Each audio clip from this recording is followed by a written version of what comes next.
my mom, Dorothy Manley. This video is about the final years of my mom, Dorothy Manley, and my caregiving experience.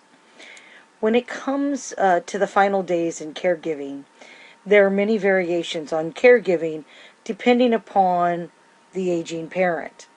In my mom's life, she broke her leg at age 85 years of age, and it refused to heal.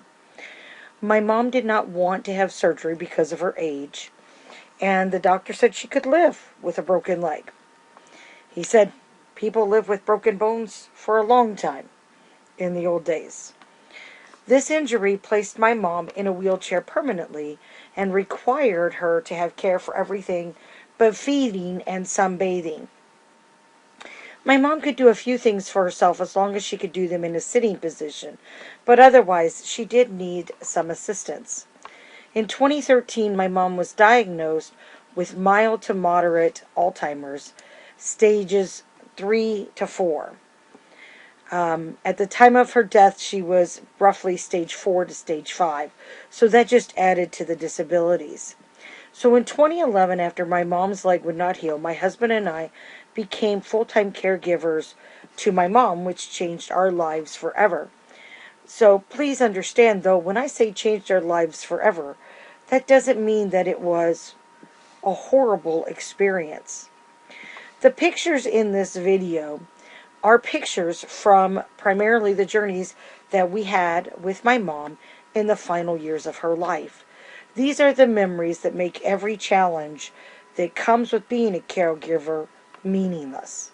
So these are some of our most precious memories in those final days.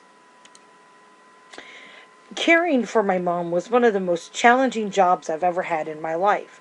I've been a manager and an executive responsible for hundreds of employees and millions of dollars.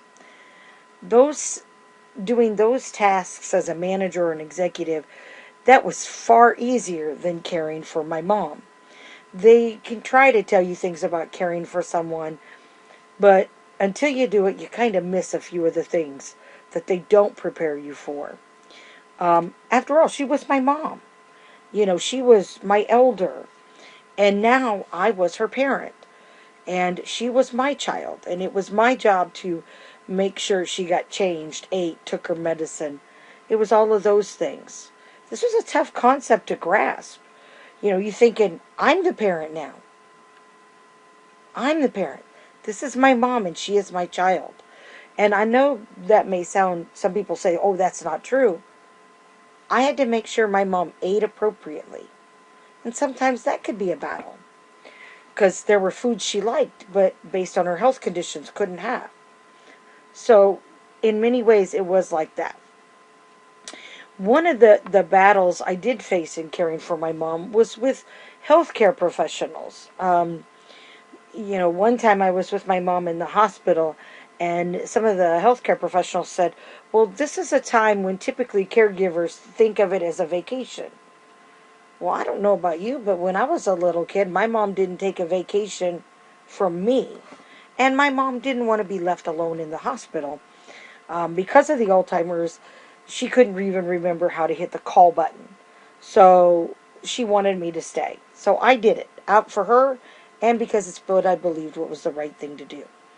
The other thing is that, a lot of times healthcare professionals wanted to tell me what I should be doing. And sometimes, and I'm not knocking that field, so please don't take this wrong, but one thing to keep in mind is I was on duty 24/7. In the healthcare field, you may work an 8, 10, 12-hour shift, then you get to go home to your family. As a caregiver with a parent who is disabled and unable to do for themselves, I was on the duty 24/7. Now, there were times where my husband would sit with my mom, or my older sister would sit, or my younger sister would sit occasionally. But very rarely did I get away from my mom. I was on duty all the time. And I was the one doing the personal care, things I won't describe in detail in this video. So caregiving can be an extremely rewarding experience as you watch these videos. We took a unique approach to keeping my mom's brain engaged which is what they recommend for Alzheimer's. Many times when Alzheimer's patients, they get stuck in a 10 by 10 space and they don't like to go anywhere.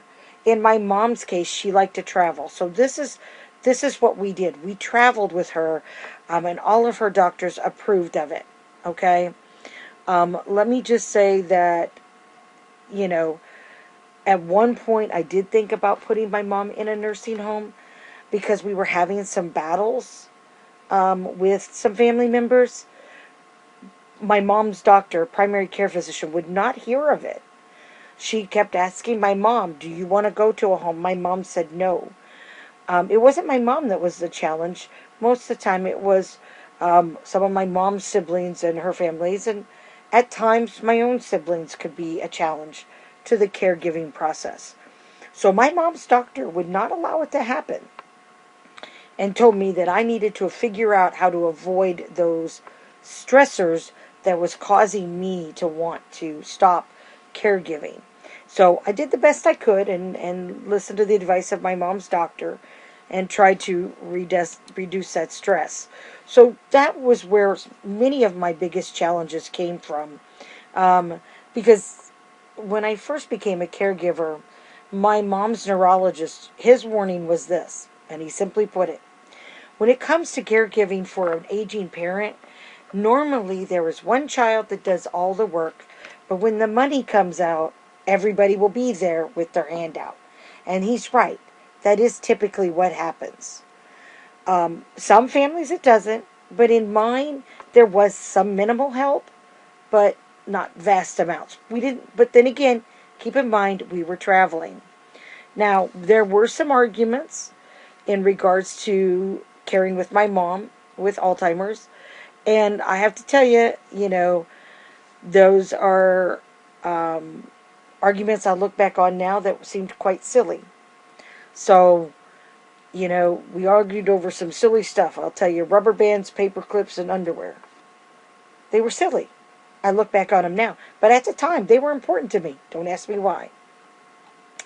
In the fall of 2014, on the way to Florida, is when my mom began to get really sick. And we ended up in the hospital. We were out of state. We were out of state traveling to Florida and preparing to be in Florida for the winter for 6 months, and while there, take my mom's dream cruise, which was a Panama cruise. My mom came down with C. diff. It was very sick, and I went to the hospital with her. We took her by ambulance, and she started out in a smaller hospital, but because her breathing became a problem, at one point her oxygen went up to 100%, and another time it went down. So we ended up at a bigger hospital, same company, in ICU, and I was with my mom 24/7. This entire process took about approximately 2 weeks. The doctors really believed that they could pull my mom through all of this process, but it didn't. My mom's body didn't go that way. Just so you know, this was like the third birthday that I had spent of my own in the hospital with my mom. Seemed to be coming. She always got sick in the fall. So anyway, my mom had C. diff, and they really believed they could pull her through, but my mom's body, because of the Alzheimer's, it just was not cooperating. Her kidney function started to shut down, her breathing wasn't there, and she developed 3 other infections, from a yeast infection to pneumonia, and I believe a bladder infection. So it just really, her body was doing great battles to fight the infection and the white blood cell count, which was really, really high. I think it was like up into 25, 30,000. So she was doing the best that she could to battle. And my mom had a living will, meaning that she didn't want to be kept alive on a machine. So one day I had a meeting with the infectious doctor. Of course, it was more like that come to Jesus meeting, because I knew what was going on, and I'd been with my mom now for 10 days in a hospital. I had seen her go downhill. I had watched the fast decline. I was there every night, every day, every doctor, every nurse. So we talked about the medicine that he was going to try and adjust and give her to see if he could make a difference in the white blood cell count. Of course, not only did the white blood cell count need to come down, but also her kidneys had to function, and so that was going to be another challenge. So he wanted to do it. He said we could give her 72 hours to see if there were changes, and all of the other doctors were in agreement with that process. Now, as the daughter, I was the one with the medical power of attorney, so I could make the decisions as to what happened. Now, I knew where things were headed, and I knew where the decision was going. But I also had 3 sisters. And while I had every right to make the decision without consulting them, that doesn't mean it was right to do. So I reached out to each of my siblings. They knew Mom had been in the hospital because I had kept them informed. In fact, when we took Mom to the ER or emergency room at 2 in the morning, I had called all of them as well. So they were well aware. I told them what was going on and let them know the options so that they could have a voice. And in their voice, they wanted to give the 72 hours before I made any decisions. Now, that was not the decision that I would have made. But out of respect for them, I gave the doctor that we wanted to give it the 72 hours. During that 72 hours, my younger sister decided to make arrangements so that if the final decision had to be made, that she could be there when I had to make it. My younger sister did not believe that I should be alone when I made the decision or was there when Mom passed. She didn't think I should be alone. Just so you know, I was also alone with my father when he passed away as well in the hospital. That's a whole nother story. Anyway, after 72 hours, my sister was on her way, and she arrived at 11:30 at night, and she came in, and we had agreed that we would that the next morning we would let my mom pass. So it was roughly, I guess, about 9 o'clock or so. The nurse came in with a minister, and my sister and I were there. And it took less than 15 minutes for my mom to pass. You see, she wasn't breathing on her own very well. So my mom would not have been happy with that. So my mom passed in that time. It will be 2 years this November that my mom has been gone. Do I still cry now and then? Absolutely. Absolutely. The professionals tell me that you have to allow healing to take place. And I don't feel, all the feelings that I had. The first 6 months were probably the hardest after she passed. I had some pretty wild dreams at times. And I missed her a lot. But now I just cry because I miss her. But what the professionals tell me is that this was like a parent caring for a child. And I cannot assess that since I did not have children in my lifetime. But the toughest time was that first 6 months. We had used baby monitors as a communication method.